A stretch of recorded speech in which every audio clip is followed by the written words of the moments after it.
Yo, what is going on, everyone? My name is Nick, or the Notorious Fantasy, and in today's video, we're going to be going over my top 32 ranked wide receivers for week number 3 of the 2022 fantasy football season. But before we could get into things, I would like to ask that if you guys are new to the channel and you do end up enjoying today's video, then please make sure to hit that subscribe button down below. And while you're down there, whether you are new to the channel or not, please make sure that you do leave a like on today's video. It would help me out a ton. And if you do want to follow me on Twitter, please do so at NotoriousFNTSY. I would also like to ask that if you guys have any questions about week number 3, doesn't even have to be revolving around the wide receiver position, please make sure that you ask down below in the comment section. I always try to answer as many questions as possible. So without further ado, let's get into my week number 3 top 32 wide receiver rankings. We begin with wide receivers 1 through 8, headlined by Cooper Kupp of the LA Rams, facing off against the Arizona Cardinals in Arizona this week. Cooper Kupp has had back-to-back games with over 14 targets. Last week up against the Atlanta Falcons, he had 14 targets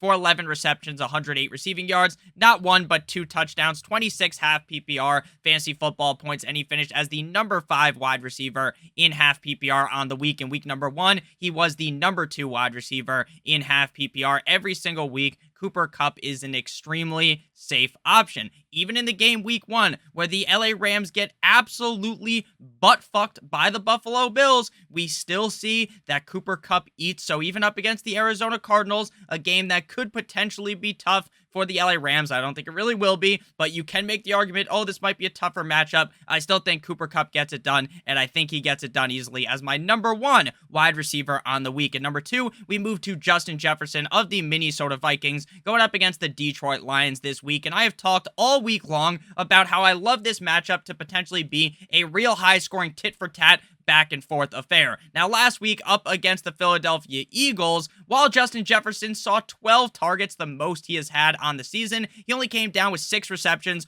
48 receiving yards, and 8 half PPR points, finishing as wide receiver 47 in half PPR at the end of the week, which was extremely disappointing for what that matchup could have been up against the Philadelphia Eagles. Now, I understand that the Eagles have a decent defense, but on paper, these are 2 great offenses that could have went toe-to-toe. The issue was the fact that we experienced the prime time Kirk Cousins.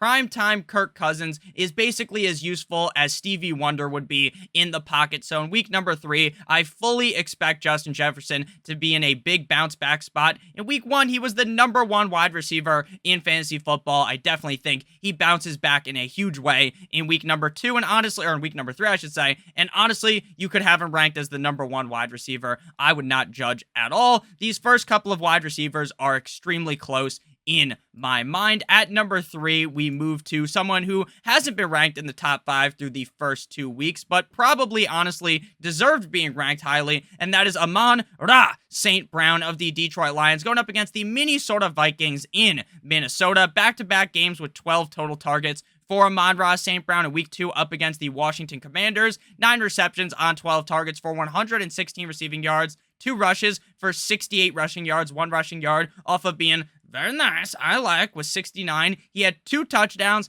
35 fantasy points, wide receiver number 3 at the end of the week.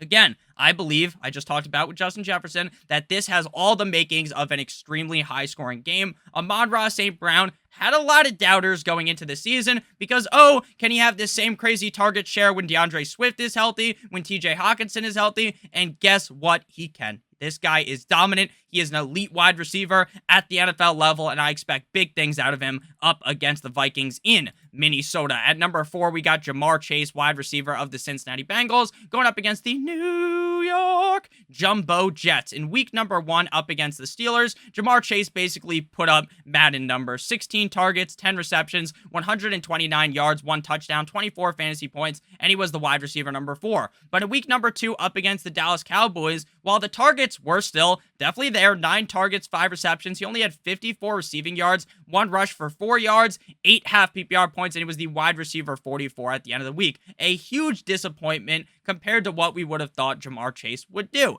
Now, I understand the Jets are on a bit of a heater, right? In week number 2, they make this miraculous, insane comeback win up against the Cleveland Browns, but I think they're going to come directly back down to earth as this Cincinnati Bengals team that has been complete and utter dog shit through the first 2 games of the season. I expect a humongous bounce back for this team, and I think Jamar Chase has a huge game here up against that Jets defense. I know Salah's keeping receipts, blah, blah, blah. He is going to get fucked. This is going to be a humongous game out of this Bengals team. I believe it, even though the offensive line has looked, let's say, suspect at best for the Cincinnati Bengals. Next up, we move to wide receiver number 5, Davante Adams of the Las Vegas Raiders in week number 2 up against the Arizona Cardinals. 7 targets for 2 receptions, 12 yards, 8 fantasy points, wide receiver 46 at the end of the week.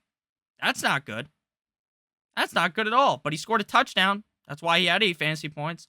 But man, in week 1, this motherfucker had 17 targets, 10 receptions, 141 receiving yards, a touchdown, 25 fantasy points. He was the wide receiver number 3. This is the battle of the basement right now. The Tennessee Titans, the Les Titans, are 0-2. The Las Vegas Raiders are also 0-2. This matchup's in Tennessee. It's projected to be a pretty hot game, 88 degrees Fahrenheit in Tennessee for this matchup at 1 p.m. Eastern Standard Time. I'm not going away from Davante Adams. He has one bad game. So what? So what? He's still one of the best receivers in the NFL. I think this Raiders team figures it out. So Davante Adams is a top 5 wideout for me. At number 6, we move to Stefon Diggs of the Buffalo Bills facing up against the Miami Dolphins on Sunday. In week number 2 and in week number 1, Stefon Diggs basically was a magician, especially in week 2, up against Tennessee in a game where people were like, oh, maybe the Tennessee Titans are a little frisky. Maybe the Titans will keep this game close. And the Buffalo Bills, Josh Allen and Stefon Diggs, blew the back out of the Tennessee Titans defense. 15 targets, 12 receptions, 148 receiving yards, not 1, not 2, but 3 fucking touchdowns, 39 fantasy points, and wide receiver 1 at the end of the week. In week 1, he was wide receiver 6 with 22 fantasy football points. Now, I know he's going up against Xavier Howard this week, and as a Dolphins fan, I hope that Stefon Diggs gets locked up R. Kelly style by Xavier Howard. But I don't think that is going to end up happening. I really do not think that Stefon Diggs is going to get locked up by Xavier Howard because Stefon Diggs is just too fucking good. Stefon Diggs cooked up Jalen Ramsey.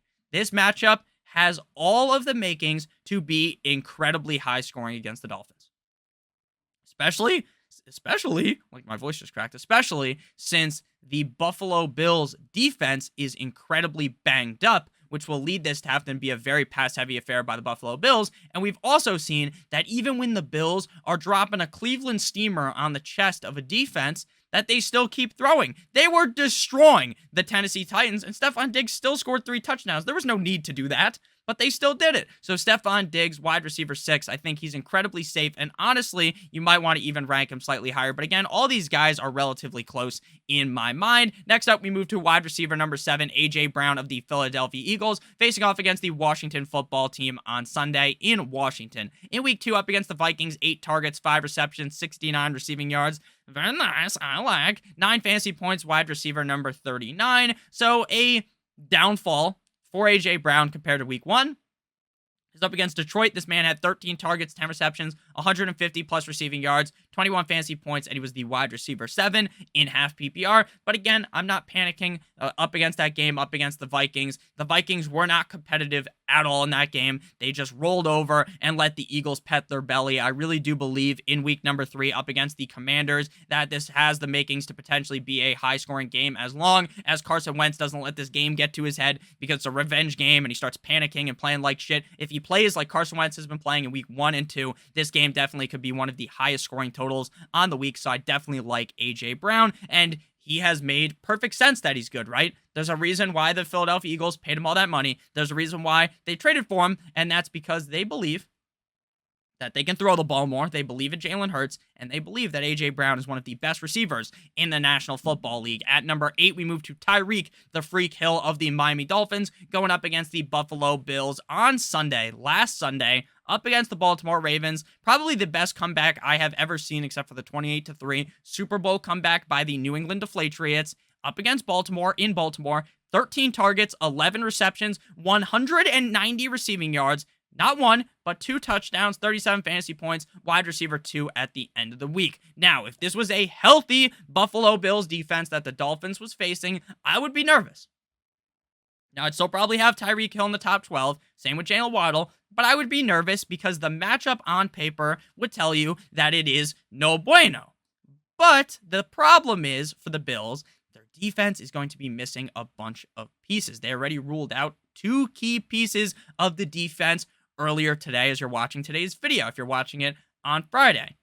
So that's not good. That's not great at all for the Buffalo Bills, and I think Tyreek Hill, Tua Tagovailoa, and Jalen Waddle are going to take over in a big way in this game. I expect a huge performance out of Tyreek as well as Jalen Waddle. Again, there's no bias in these takes. I know, Nick, you're a Dolphins fan, but when it comes to giving fantasy football advice, I don't use any bias. I really do like Tyreek Hill in this matchup. Next up, we move to number 9, who is also a Dolphins wide receiver, Jalen Waddle. And honestly, they both deserve the credit because they have both been incredible through the first 2 games. And honestly, through the first 2 weeks, Jalen Waddle has technically been better because he was better in week 1, not as good in week 2. But he was wide receiver 4 in week 2, 19 fucking targets, 11 receptions, 171 receiving yards, 2 touchdowns as well, 35 fantasy points. Jalen Waddle has been cracked in terms of his play. The guy has been incredible. Tua is force-feeding him the ball at the exact same rate that he was last season. I know week 1 he only got 5 targets, but I throw that game out the window mostly because that's a game where the Patriots were no contest. They stood no chance against the Dolphins, so Mike McDaniel was playing soft. He was playing so that they don't lose the game. He wasn't playing to hang 50 points on the Patriots. He knew that they were going to win, so he didn't have to do anything crazy. He didn't have to have Tua launch a missile 60 yards down the field. But here, up against the Buffalo Bills, in order to keep up with that Bills offense, you're going to have to throw the ball. So I think Jalen Waddle has a pretty solid showing this week as a top 10 wide receiver. Closing out the top 10, we got Deebo Samuel of the San Francisco 49ers going up against the Denver Broncos in Denver on Sunday Night Football. In week 2, up against the Seattle Seahawks in a cupcake matchup, Deebo Samuel only had 6 targets for 5 receptions, 44 receiving yards, 4 rushes for 53 yards, 12 fantasy points, and he finished as the wide receiver 25. Back-to-back weeks where he doesn't eclipse the top 24.5 PPR scorer. But he is Deebo Samuel. Now they have Jimmy Garoppolo, so I feel more comfortable with the amount of rushes Deebo is going to get. The running back room has been blown up. There's so many fucking injuries. Elijah Mitchell's hurt. Tyrion Davis-Price is hurt. Jeff Wilson is now the lead back. So I'm so comfortable with Deebo Samuel. I'm not panicking after the first 2 weeks of the season. Obviously, would I have liked to see more? Yes, but again, in week number 1, they're playing in Chicago in that torrential downpour. So I'm not taking too much from it. I still like Deebo Samuel a ton, and I think you should as well. At number 11, we move to Titty Boy T. Higgins of the Cincinnati Bengals going up against the New York Jumbo Jets in MetLife. Week 1, T. Higgins doesn't really do much because he gets banged up in the game. You take those stats, you dribble it around, you throw it out the fucking window, right? Who cares? He was banged up. In week number 2, up against the Dallas Cowboys in Jerry's world, 10 targets, 6 receptions, 71 receiving yards, 1 tug, 16 fantasy points, wide receiver number 16 in half PPR on the week. This week, they get the Jets. Why I like Jamar Chase so much is why I like T. Higgins. This is a team that is 0-2.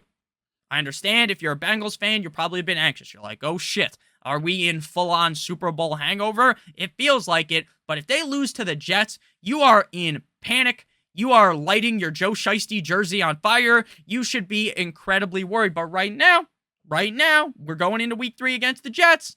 In MetLife, there's going to be a nice weather game for Mr. T. Higgins to take that defense to Pound Town. I like T. Higgins a bunch. This week at number 12, we have Magic Mike Williams of the LA Chargers going up against the Jacksonville Jaguars at home in LA. Now, when it comes to Mike Williams, the health of Keenan Allen right now is up in the air. It's definitely up in the air. Keenan Allen might play. Keenan Allen might not play. That's just kind of my opinion on things right now. I don't want to say, oh, it's a lock of the century that Keenan Allen is going to play, because if I say that and then he doesn't play, people will get mad in the comments, right? They'll be like, oh, Nick, you told me that Keenan Allen wasn't going to play, or you told me he was going to play, and then he didn't play, right? I don't want to be super objective and just state one thing or the other. Now, Keenan Allen is not in my rankings right now this week. If Keenan Allen plays, Now, again, there's going to be people that just scroll through the video. They'll be like, Nick, you dumb motherfucker, where's Keenan Allen? I know those comments are coming. Keenan Allen, if he plays, is a top 16 wide receiver. Even banged up, you are going to play him. Justin Herbert, the pervert, is banged up, and I'm still confident in playing Mike Williams. Last week, up against the Kansas City Chiefs, Mike Williams had 10 targets, 8 receptions, 113 receiving yards, 1 touchdown, 21 fantasy points, and he finished as the wide receiver number 8. In week 1, he was wide receiver 102. Mike Williams is one of those players that has an incredibly low floor. His floor is basically the basement, but his ceiling is one of those crazy skyscrapers in Dubai. Which basically means that Mike Williams, week in and week out, is incredibly risky, but when he hits, he is one of those few wide receivers that can genuinely basically carry your team.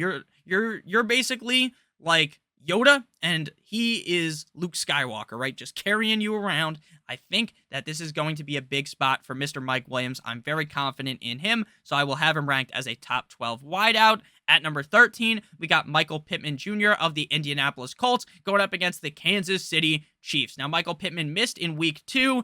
Based upon what I have read recently, it seems like Michael Pittman's going to play. 19 hours ago, Michael Pittman with a quad was a limited participant in practice on Thursday for the Colts.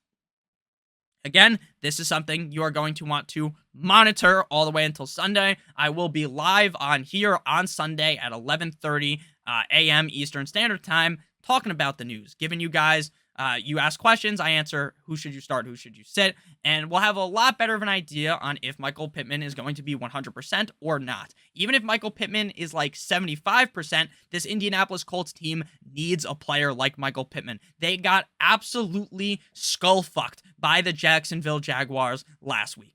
And I don't think they want that to happen again. They put up a big fat 0. They didn't score a single point up against the Jaguars. I think this team bounces back against the Chiefs. Now, I think the Chiefs still slap them up, forehand, backhand, give them a nice slap to the face like Will Smith did at the Oscars. But at the end of the day here, I do expect Pittman to have a solid game. Week 1 up against the Texans defense, 13 targets, 9 receptions, 121 receiving yards, 1 touchdown, wide receiver 5 at the end of the week. I'm still very confident with Michael Pittman. A shocker to some, Christian Kirk, wide receiver number 14 right now. Between Kirk and Michael Thomas and Courtland Sutton, there's a lot of people that listen to my advice in the offseason that have Christian Kirk, Michael Thomas, and Courtland Sutton. I was a big advocate of Sutton, big advocate of Michael Thomas, and I started to at the end, so if you drafted closer to September, started to really bang the drum for Christian Kirk because of what he did at the end of preseason. It seemed like him and Trevor Lawrence really had a great connection. So Christian Kirk, through the first 2 games, has been incredible. Week 1, he saw 12 targets. Week 2, he only saw 6, but he went 6 for 6, 78 receiving yards up against the Colts, 2 touchdowns, 23 fantasy points, wide receiver number 7. Christian Kirk is an incredibly safe asset week in and week out. Now, this week, the matchup does concern me a little bit up against the LA Chargers. This is far from an ideal spot for Christian Kirk. If he was going up against, say, the Houston Texans, who he faces in week 5, then Christian Kirk might honestly crack the top 8 at the wide receiver position. But right now, he's got a little bit of a tougher matchup. Not a little bit of a tougher matchup, an incredibly tougher matchup compared to the Houston Texans. I do like Christian Kirk this week, though, wide receiver number 14. At number 15, we got Mr. Michael Thomas going up against the Carolina Panthers this week in Carolina. Last week, he had 6 receptions on 9 targets. Nice. 65 receiving yards, 1 touchdown, 16 fantasy points, wide receiver 18. On the season, Michael Thomas has 3 total touchdowns. 2 in week 1 against Atlanta, 1 in week 2 up against Tampa Bay. Now, up against the Bucks, this Saints offense moved the ball at the rate that turtles fuck. It was an incredibly slow game for the New Orleans Saints. They were without Alvin Kamara. Jameis Winston was clearly banged up. He was flustered. Jameis Winston was playing like Jameis Winston used to play for the Tampa Bay Buccaneers, making all of these absolutely ridiculous plays that not even fucking Ray Charles would be throwing the ball that way. It was absolutely embarrassing. But in week number 3, I think famous Jameis eat a W. Winston is going to bounce back, and I think Michael Thomas has a fantastic game. I am very in on Michael Thomas every single week. I think he's a must-start wide receiver. Closing out the top 16, we have Courtland Sutton of the Denver Broncos going up against the San Francisco 49ers this week. Now, right now, as I'm recording this video on Friday, it's 12 p.m. Eastern Standard Time, Jerry Jeudy seems very up in the air for this game.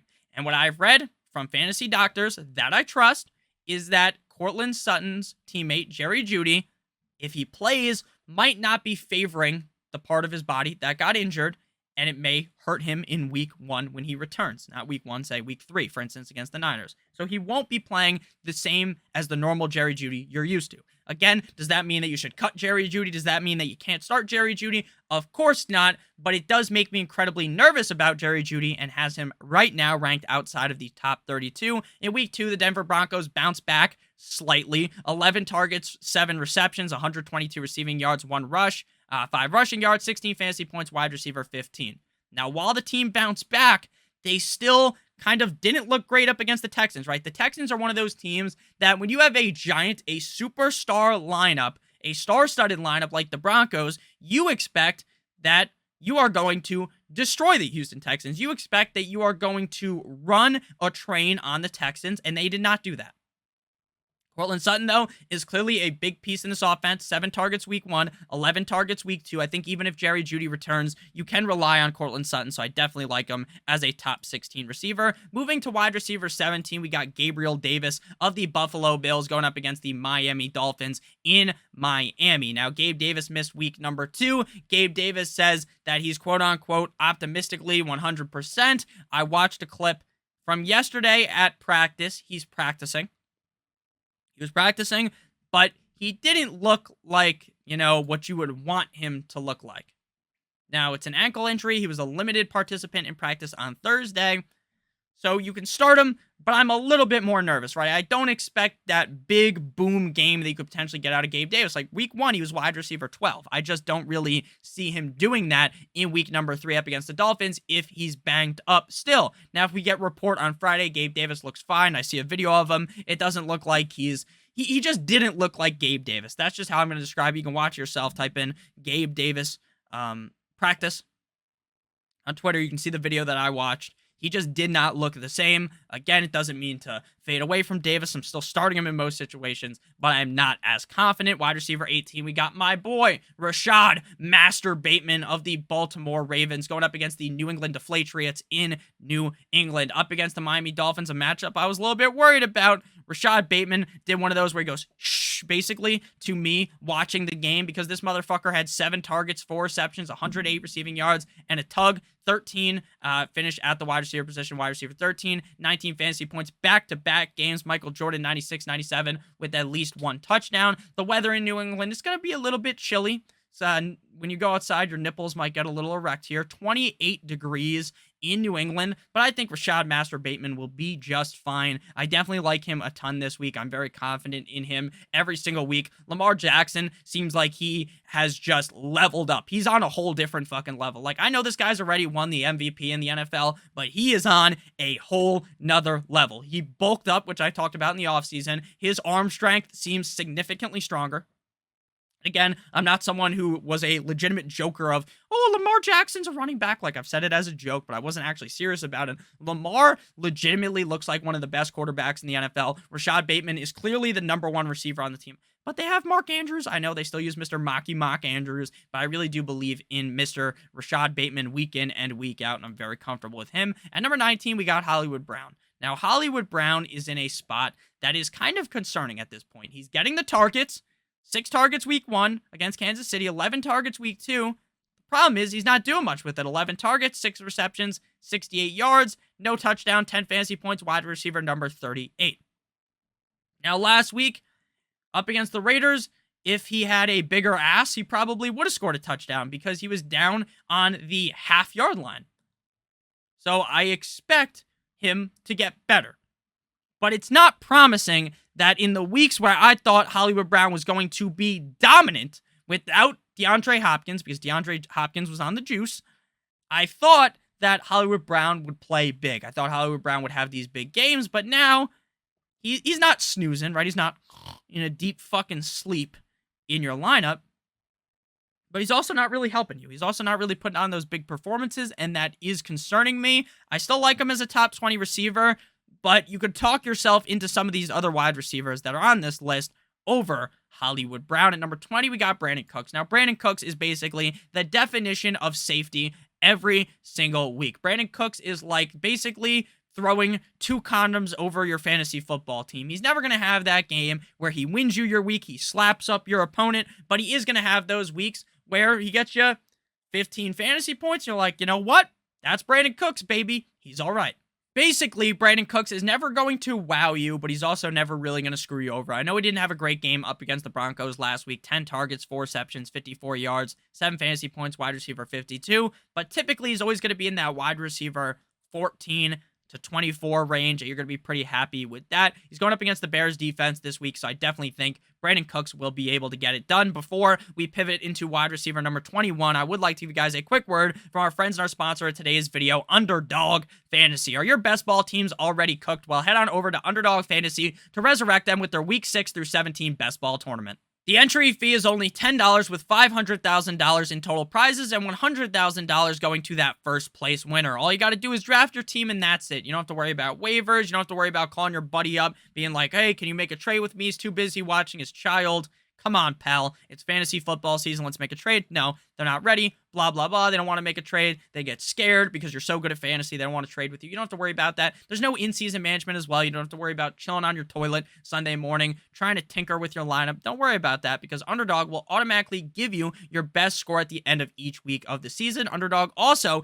features daily and best ball contests for the MLB, NBA, PGA, and NHL, so you can get action all year long. All you got to do is click on in the description down below or use promo code Stokastic, Stokastic, to get a first match deposit bonus of up to $100 with Underdog. So if you enter that $10 best ball resurrection tournament week 6 through 17, you would get, if you deposit $100, 10 free entries to go ahead and try to win that $100,000 first place prize. Back on into things, we move to wide receiver 21, DJ Moore of the Carolina Panthers going up against the New Orleans Saints in Carolina. In week number 2 up against the Giants, he did find pay dirt, ultimately scoring, but DJ Moore has been a bit of a disappointment. This New Orleans matchup is far from ideal, but I do think eventually the Carolina Panthers will figure it out. I understand if you're nervous on DJ Moore, I'm a little bit nervous as well. My confidence level on him is not at an all-time high, but I still think he's a start-worthy wide receiver, and I still think he has a decent game. I think he has his best game yet up against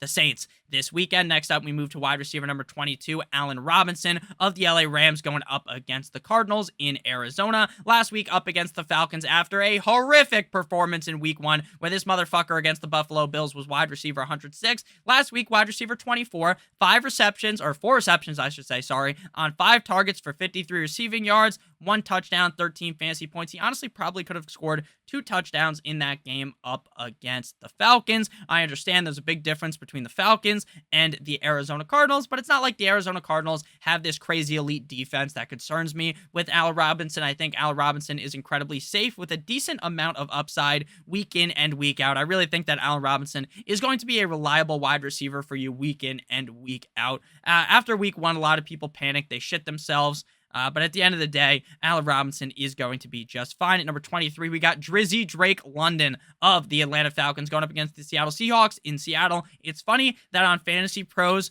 where I have my rankings, where I look at the stats, the Seattle defense is red. Like, that's a bad matchup. We all know that just because Seattle played good week 1, that the Seattle defense isn't the fucking Legion of Boom anymore. They're the Legion of Poo right now because they absolutely suck ass.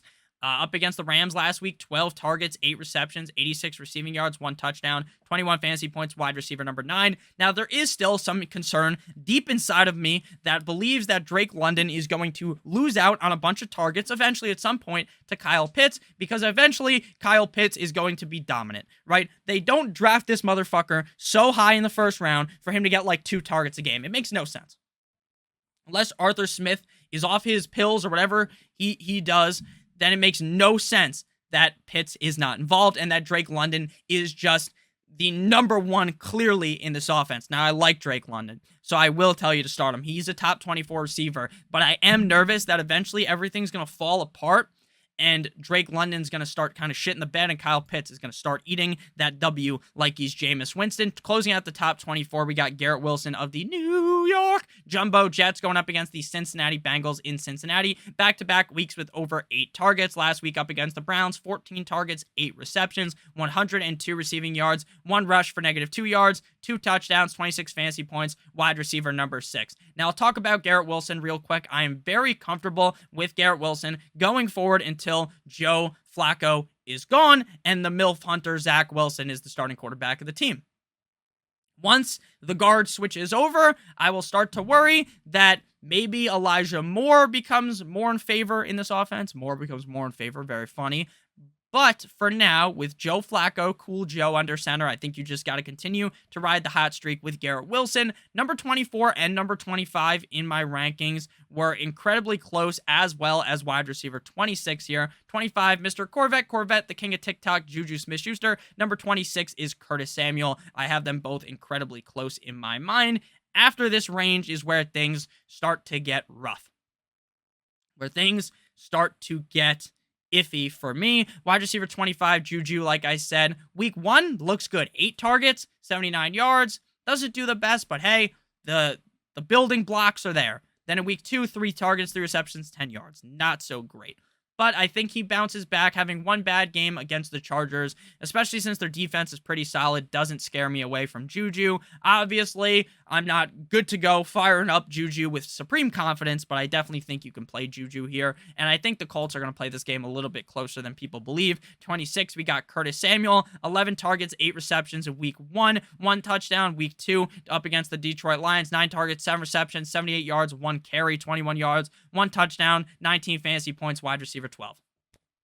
Huge round of applause for Curtis Samuel with back-to-back weeks inside the top 24. Last week, like I said, he was wide receiver number 12. The one slight concern I have in this game for Curtis Samuel, if I'm being honest with you guys, is that I do worry that Curtis Samuel might not see this crazy amount of targets every game going forward because Terry McLaurin is so good, but McLaurin hasn't been getting the crazy target share. Also, I worry about the fact that this is a revenge game for Carson Wentz, and the revenge games for the quarterbacks have gone wrong. They have gone the opposite direction for all these quarterbacks. But I think Wentz is proved to me this year that he's good, or at least decent, and he's been good for fantasy. So I'm comfortable with Samuel. McLaurin starts to worry me. He got 8 targets last week, though, so the targets bump back up. But seems like Dotson and Mr. Samuel are the better starters every week.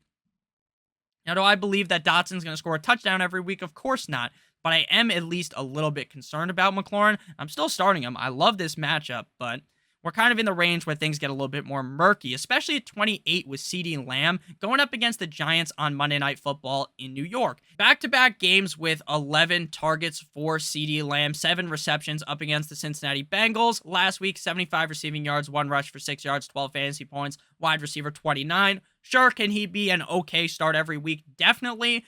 Expert consensus rankings on Fantasy Pros have him as wide receiver 20. I find that to be incredibly high. I think that he's going to be just fine with Cooper Rush, but I don't feel like he's an exciting play. Wide receiver 29, we got DK Metcalf of the Seattle Seahawks going up against the Atlanta Falcons. DK Metcalf has been not good. 6 targets, week 2, 7 targets, week 1. He's gotten 35 yards in both games. Look, the matchup's great for him. Geno's been all right. You kind of have to start DK Metcalf, but you're not excited at all for it. And if I'm being honest with you, you probably shouldn't have drafted him. Wide receiver 30, we got Adam Thielen, who I loved through the drafting process. Hasn't been great through the first 2 weeks, finishing outside the top 50 in both games. This week, he gets the Lions again. I hope this is a higher scoring game. We saw more targets for him in week 2 up against the Eagles in a game where Kirk Cousins looked atrocious. I think in week 3, we see a bounce back game for Thielen. But again, my confidence level on that, I'm not telling you it's a lock, but I do think he will bounce back. I don't think Adam Thielen's that bad. Wide receiver 31, we got Jarvis Juice Landry of the New Orleans Saints. This guy is just the definition of a target hog, no matter what team he's on. On the Saints, 5 targets week 2, 9 targets week number 1. That game up against the Bucks was a really bad showing for famous Jameis Winston and this New Orleans Saints team. So I really think in week number 3, they have a better game as a whole, and I expect Jarvis Landry to have a big spot here up against the Carolina Panthers. Not necessarily a big spot, but a decent spot here inside the top 32. To close out today's video, wide receiver numero 32, we have Brandon Ayuk of the San Francisco 49ers going up against the Denver Broncos. Now, I talked a lot in the offseason about that Trey Lance, Brandon Ayuk connection that appeared to be incredibly real, 100% amazing in training camp. Then we get to week 1. They don't do much, but again, that was in the rain, blah, blah, blah. It's okay. But in week 2 with Jimmy Garoppolo, Ayuk looks a little bit better. 8 targets, 5 receptions, 63 receiving yards, 9 fantasy points. Again, nothing to hold your head high on, nothing to be super excited about, but I do think Ayuk is a talented enough player to eventually be a guy that weekly I'm talking about as a must-start receiver. So as we get on out of here, I would like to ask that if you did end up enjoying today's video at any point, that you please make sure to hit that like button down below, as well as that subscribe button. It would help me out a ton. Please make sure that you check out Underdog Fantasy promo code Stokastic for that $100 first match deposit bonus. I love all of you guys. I hope you have a great rest of your guys' day. And if you have any questions, again, leave them down below in the comment section. Doesn't even have to be about wide receivers. I love you guys. Have a great rest of your guys' day. And as always, good boy.